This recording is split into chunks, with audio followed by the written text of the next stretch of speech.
श्री स्वामी समर्थ. माझ्या लाडक्या प्रेक्षकांनो, आता इकडे आनंदी या मालिकेत इतक्या छान आनंदीच्या आयुष्यात सुखाची नांदी येणार आहे. मालक साहेब आणि आनंदी हे दोघेजणही मिळून एकत्र वटपौर्णिमेची वडाची पूजा करताना आता आपल्याला पाहायला मिळणार आहे.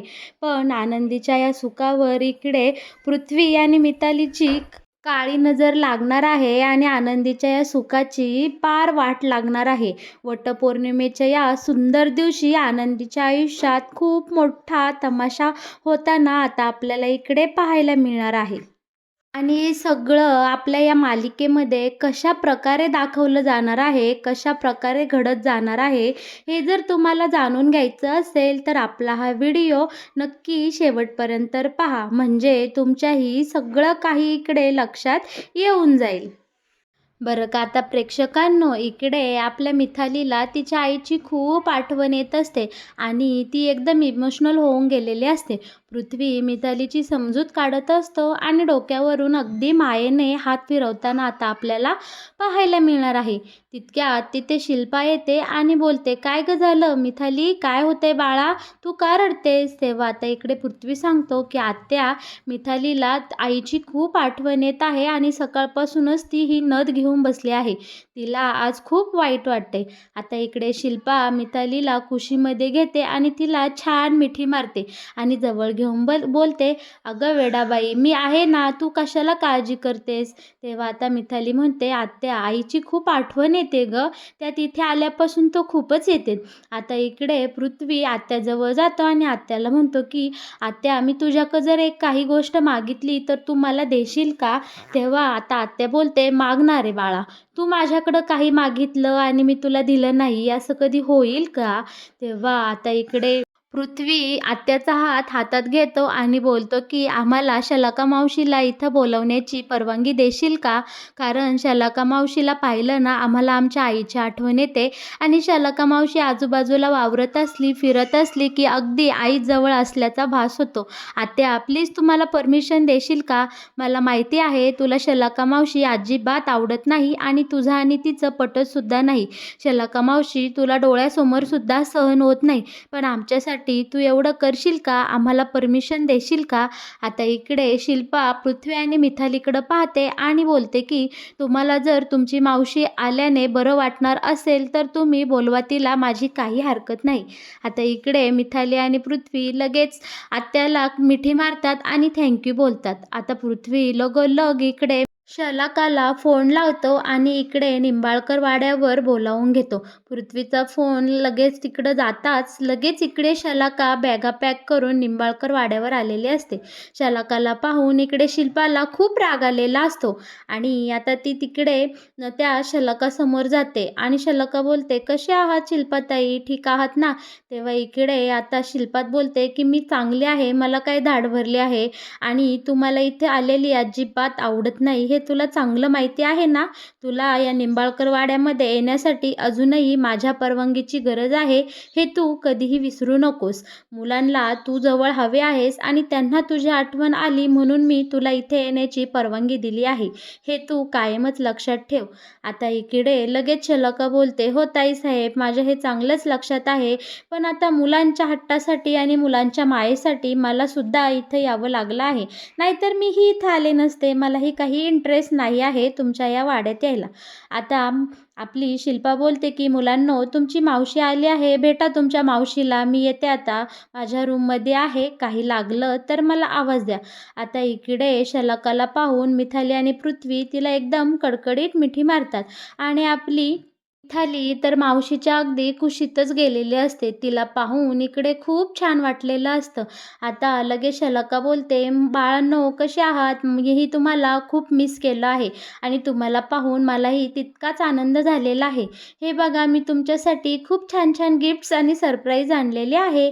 आता लगेच इकडे ही शलाका मुलांना आणलेली गिफ्ट्स देते. पहिले पृथ्वीला, नंतर इकडे आपल्या या मिथालीला आणि बोलते की प्रांजल कुठं आहे, त्याच्यासाठी सुद्धा मी गिफ्ट आणलं आहे. पोरं म्हणतात, प्रांजल का कॅम्पसाठी आउट ऑफ गेलेला आहे, त्यामुळे तो इथे नाही. आता इकडे लगेच मावशी बोलते, "ठीक आहे, त्याचं गिफ्ट्स मी इथं या बॅगमध्ये ठेवते. तो आला का आठवणीने त्याला द्या." बरं का आता इकडे पोरांसाठी हिने छानपैकी खाऊ बनवून आणलेला असतो आणि मुलांना म्हणती, "चला हे खाऊन घ्या, मी आलेच लगेच इकडे फ्रेश होऊन." आणि ही लगेच वरती जायला निघणार तर वाटत हिला विद्याधर भेटतो आणि विद्याधर बोलतो, "अरे च्छा, शलाका मॅडम तुम्ही इकडे इकडे कशासाठी आला आहात?"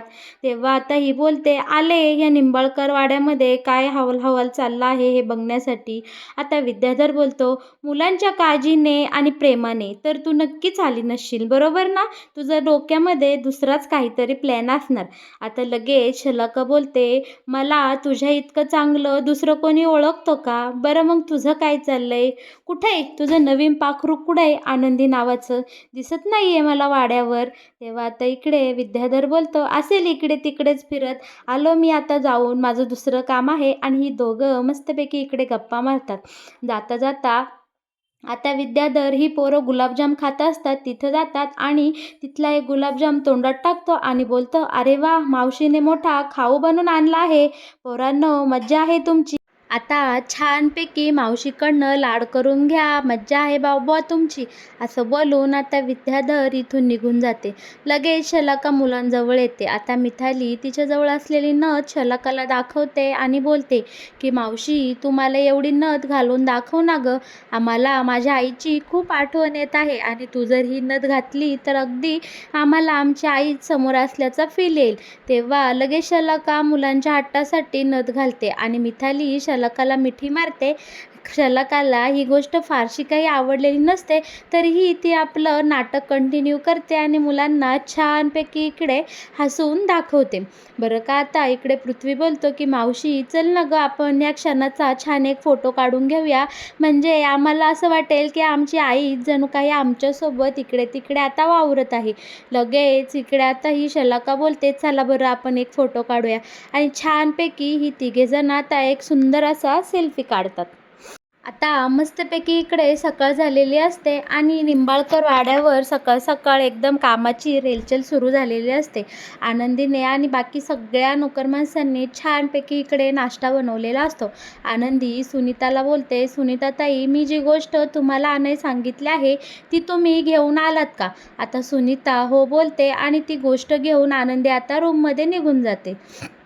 बरं का आता इकडे छान नाश्त्याच्या टेबलवर सगळेजण जमलेले असतात. माई सगळ्यांना सांगत असतात की आज आपण सगळेजण छानपैकी शांत चित्ताने गप्पा मारत मारत नाश्ता करूयात. खूप दिवस झाले घरामध्ये वाद तंटा चालू आहे आणि या सगळ्याचा आता मला खूप कंटाळा आला आहे. आपण सगळेजणांनी आता हे सगळे हेवेदावे बाजूला ठेवूयात आणि छानपैकी इकडे नाश्ता करूयात." तर पृथ्वी बळच ओढवून घेतो की, माई तू हे सगळं माझ्याकडं बघून का बोलत आहेस? तू मला सांगतेत का?" तेव्हा माई बोलते, "अरे बाळा, मी सगळ्यांसाठी सांगत आहे." आता विद्याधर बोलतो, "नाही पृथ्वी बाळा, इकडे माई माझ्यासाठी सांगत आहे, कारण या घरामध्ये तमाशा आणि वाद फक्त मीच घालत असतो ना." तेव्हा आता इकडे बापू बोलतात, "अरे तुम्ही सगळेजण कशाला ओढून घेताय? ती सगळ्यांसाठी बोलते ना, त्यामध्ये मी सुद्धा आलो. तिने मलाही सांगितलं आहे वाद आणि आता इकडे द्वेष टाळा आणि सगळेजण छान गप्पा मारत मारत नाश्ता करा." आता शिल्पा मध्यस्थी करते आणि बोलते, "विद्याधर, भास्कर, माईंनी सांगितलं आहे ना, आता इथे गुण्यागोविंदाने आपण सगळेजण नाश्ता करून घेऊयात." आता धनश्रीही बोलते, "हो ना, अहो गप्प बसावं, माईंनी तुम्हाला एकट्याला काही बोलल्या नाहीत." तर लगेच आता विद्याधर इकडे बोलतो, "धने तू मध्ये बोलू नको हा." पण शिल्पा सगळं प्रकरण आता इथे शांत करते आणि सगळेजण नाश्ता करायला लागतात. पण इकडे लगेच पृथ्वी बोलतो की, "नाश्ता कुठे? काय खायचं? ह्या प्लेटी?" आता इकडे शिल्पा लगेच आवाज देते आणि बोलते, "नाश्ता तयार आहे का नाही? लवकर नाश्ता घेऊन या, इथं आम्हाला सगळ्यांना भूक लागली आहे." आता इकडे सुनीता छानपैकी कप आणि नाश्ता घेऊन येते आणि त्याच्या पाठोपाठ लगे आनंदीसुद्धा आलेली असते. आनंदीने मात्र इकडे आता नोकर माणसांचा ड्रेस घातलेला असतो. हे पाहून मालक साहेब आणि घरातले सगळेच एकदम चकित झालेले असतात. आता एकदम मालक साहेब उभे राहतात आणि बोलतात, "आनंदी, तू ही काय कपडे घालून ठेवले आहेस?" आता हे शब्द ऐकून मात्र इकडे पृथ्वीला खूपच विचित्र वाटलेलं असतं. पृथ्वी बोलतो की मिस्टर निंबाळकर, तुम्ही असं वाटत नाही का काहीतरी वेगळा विचित्र प्रश्न विचारलाय? नोकर माणसांचा ड्रेस घालणार नाही तर दुसरं काय घालतील? तुम्ही ह्या आनंदीला असा प्रश्न विचारत आहात जसं काय ती या वाड्याची मालकीण आहेत आणि मोठी मालकीण लागून गेली आणि तुम्ही तिला असा प्रश्न विचारताय. आता इकडे हा मालक साहेब पृथ्वीला उत्तर देणार तो शिल्पा सारवासारव करते आणि बोलते की माईंनी सांगितलंय ना, वाद तंटे पुरे, त्यामुळे चला गपचूप सगळ्यांनी नाश्ता करून घ्या बरं इकडे. पण आता हे सगळं काही युगंधरला अजिबात पटलेलं नसतं. युगंधर त्याच्या रूममध्ये निघून जातो आणि बोलतो की माझा नाश्ता माझ्या रूममध्ये घेऊन या. तर आनंदी बोलती, मालक साहेब तुम्ही असं काही करू नका, प्लीज नाश्ता करून घ्या. पण इकडे मालक साहेब कोणाचं ऐकत नाही आणि ते रूममध्ये निघून जातात. त्यांच्या पाठोपाठ इकडे आनंदी ही रूममध्ये जाते. आता मालक साहेब बोलतात की आनंदी, तू हे काय कपडे घालून बसली आहे? मला हे अजिबात आवडलं नाही. तू या घराण्याची, या निंबाळकरवाड्याची थोरली सून आहेस आणि ही नोकर माणसाची कपडे घालून तुला नक्की काय सिद्ध करायचे आहे? आता इकडे आनंदी बोलते, हे बघा मालक साहेब, आधीच तुमच्या आयुष्यात आणि तुमच्या मुलांमध्ये खूप काही वाद आणि तंटे झाले आहेत. त्यात आता त्यांना जर कळलं की तुम्ही माझ्यासोबत लग्न केलं आहे तर तुमच्या सगळ्यांमधले गैरसमज अजूनच वाढतील आणि ते मिटवता येणार नाही. पण इकडे आता मालक साहेब बोलतात की आनंदी, संपूर्ण गावाच्या समोर देवा बामणाच्या साक्षीने मी तुझ्यासोबत लग्न केलं आहे. मी ह्या मुलांना काय कुणालाही घाबरत नाही, कारण मी काही चुकीचं केलेलं नाही हे माझ्या मनाला चांगलंच माहीत आहे. पण आनंदी बोलते की मालक साहेब, हे तुम्हाला, मला आणि गावकऱ्यांना माहीत आहे. मुलांची मनस्थिती सध्या खूप काही वेगळी आहे. मला माझ्या मुलांना समजून घ्यायचं आहे. आता इकडे मालक साहेब बोलतात, तुझी मुलं? आनंदी बोलते, हो, नात्याने मी त्यांची आई आहे आणि ती आता माझी मुलं झालेली आहे. मला त्यांना समजून घ्यायचं आहे आणि प्रेमाने सगळं काही जग जिंकता येतं असं मला आबांनी सांगितलं आहे. जेव्हा काही मी मुलांची मनं जिंकून घेईल तेव्हा मी हे सगळं सत्य आपण दोघंजणं त्यांना सांगू की मी त्यांची आई आहे आणि मी तुमची बायको आहे. तोपर्यंत तुम्ही मला प्लीज मला असंच वागू द्या. तेव्हा आता इकडे मालक साहेब बोलतात की आनंदी, हे खूप कठीण आहे गं तुझ्यासाठी. पण आनंदी बोलते की नशिबाने माझ्या आयुष्यात कायम काट्याचीच वाट निवडलेली आहे, त्यामुळं हे हे करताना मला काहीही वाटणार नाही. देवाने आधीच माझी दृष्टी. आता इकडे आनंदीच्या तोंडून सगळं सत्य बाहेर निघणारच होतं, पण तिला शिल्पाताईंना दिलेलं वचन आठवतं आणि शिल्पाताईने तिला दिलेली सक्त ताकीद आठवते की युगंधरला तू सांगायचं नाहीस की तू दृष्टीहीन आंधळी आहेस असं. बरं का प्रेक्षकांनो, आता मालिकेत असा सुंदर दिवस उगवलेला असतो, तो म्हणजे वटपौर्णिमेचा. वटपौर्णिमेच्या दिवशी आपली आनंदी खूप छान नटून थटून मस्तपैकी तयार झालेली असते आणि ती आता वडाची पूजा करण्यासाठी निघालेली असते.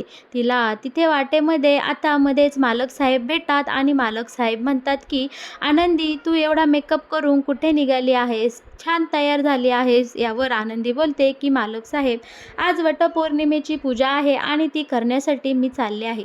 तर इकडे मालक साहेब म्हणतात की आनंदी, मी तुला माझा बायकोचा दर्जा किंवा मान दिलेला नाही किंवा मी तुला माझी बायको मानत नाही, त्यामुळे तू ही पूजा नाही केली तरी चालेल. पण आनंदी बोलते, मालक साहेब, मी तुम्हाला मनापासून माझे पती परमेश्वर मानते. तुम्ही माझा नवरा आहात आणि त्यासाठी तुमच्या दीर्घ आयुष्यासाठी आणि तुम्हाला कायमच आरोग्य आणि छानपैकी आयुष्य मिळावं यासाठी मी देवाकडे नक्कीच प्रार्थना करेल आणि तुमच्यासाठी कडकडीत उपास धरेल आणि वटपौर्णिमेची ही पूजा मी अगदी मनोभावे पूर्ण करेल.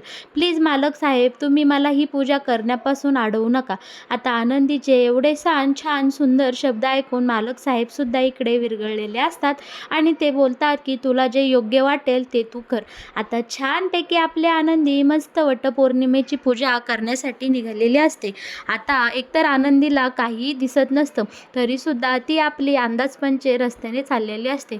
चालता चालता आता तिचा पाय तिथे खाली फुटलेल्या काचांवर पडतो. आनंदीचे पाय पूर्णपणे रक्ताबंबाळ झालेला असतो. तशीच कशी तरी ती वडाच्या झाडापर्यंत पोचते आणि तितक्यात मालक साहेब फॅक्टरीच्या कामानिमित्त नेमके त्याच ठिकाणी गेलेले असतात. तिथे आनंदीचा हा रक्ताने भरलेला पाय पाहून मालक साहेबांना खूप वाईट वाटतं आणि ते आता तिथे आनंदीजवळ जातात आणि बोलतात की आनंदी, हे काय झालं आहे तुझ्या पायाला? तेव्हा येता येता जे काही घडलं ते आता आनंदी मालक साहेबांना सांगते. मालक साहेबांना आनंदीचं खूप वाईट वाटत असतं. तरीही ही वडाला फेरे घालण्यासाठी उठते आणि पूजेला सुरुवात करते. पण मालक साहेब बोलतात, "आनंदी, तुला चालता येत नाही. तू ह्या फेऱ्या नाही घेतल्या तरी चालेल." पण आनंदी बोलते की मालक साहेब, माझी तुमच्याविषयीचं प्रेम आणि माझ्या मनात जी श्रद्धा आहे त्यासाठी मी ही पूजा करणारच. शेवटी मालक साहेब आनंदीकडे बघतात आणि तिचं खूप वाईट वाटतं आणि ते मनाशी विचार करतात की आनंदी ही जी काही पूजा करत आहे ती माझ्यासाठी आणि माझ्या दीर्घ आयुष्यासाठीच करत आहे ना, मग मी तिला असं या अवस्थेत एकटं कसं सोडून जाऊ बरं. आता काय होतं बरं का प्रेक्षकांनो, इतकं सुंदर असं मालक साहेब आनंदीला छानपैकी उचलून घेतात आणि वडाचे 7ही फेरे मालक साहेब पूर्ण करतात. पण ही सगळी कल्पना शलाकाला आधीपासूनच असते. शलाका मुद्दामून मुलांना बोलते की आज वटपौर्णिमा आहे आणि गावाकडे हा सण कशा प्रकारे साजरा केला जातो, चला मी तुम्हाला दाखवते. आणि मुलांना घेऊन शलाका मुद्दामून आनंदी ज्या ठिकाणी वटपौर्णिमा करण्यासाठी वडाला फेरे घेण्यासाठी गेलेली असते तिथे जाते. आणि मग काय प्रेक्षकांनो, जे व्हायला नको तेच इथं घडून जातं आणि पृथ्वी मिथाली इकडे आनंदीला आणि मालक साहेबांना एकमेकांच्या अशी छानपैकी हातामध्ये फेरे घेताना पाहते आणि हे पाहून मुलांना खूप मोठा धक्का बसलेला असतो. अगदी त्यांच्या पायाखालची जमिनीत सरकलेली असते. पण पृथ्वी कसलाही विचार न करता थेट आता इकडे मालक साहेबांसमोर जातो आणि बोलतो, युगंधर निंबाळकर, तुम्ही हे कसले गुण उधळता आहात. आणि डायरेक्ट आपल्या मालक साहेबांच्या कॉलरला हात घालतो आणि बोलतो की माझी आई हे जग सोडून गेली आणि तुम्ही ह्या मुलीबरोबर हे कसले चाळे करत आहात. नक्की ही मुलगी कोण आहे आणि ती तुमच्यासोबत वडाला फेरे का घेत आहेत आणि तुम्ही सुद्धा तिच्या इतकं जवळ का गेला आहात. आता इकडे पृथ्वीला असले असंख्य प्रश्न पडलेले असतात बरं का प्रेक्षकांनो. आता आनंदी या मालिकेमध्ये हे नवीन वळण आलेलं पाहून तुम्हाला कसं वाटलं. खरं तर आम्ही तुम्हाला जे काही सांगत असतो ते अगदी खरं होत असतं. पाठीमागच्या भागामध्ये आम्ही बोललो होतो की विद्याधर हा आनंदीच्या अब्रूला हात घालेल आणि अगदी असंच आता येणाऱ्या काही भागांमध्ये तुम्हाला पाहायला मिळालं आहे. शिवाय तुम्हाला जर आनंदी या मालिकेतले असेच नवनवीन ट्विस्ट आणि अपडेट सगळ्यात आधी जाणून घ्यायचे असेल किंवा पाहायचे असतील तर तुम्ही आपल्या या व्हिडिओला आणि आपल्या या चॅनलला नक्की सबस्क्राईब करा, व्हिडिओला लाईक करा आणि आपल्या व्हिडिओ खाली कमेंट करायला अजिबात विसरू नका. धन्यवाद.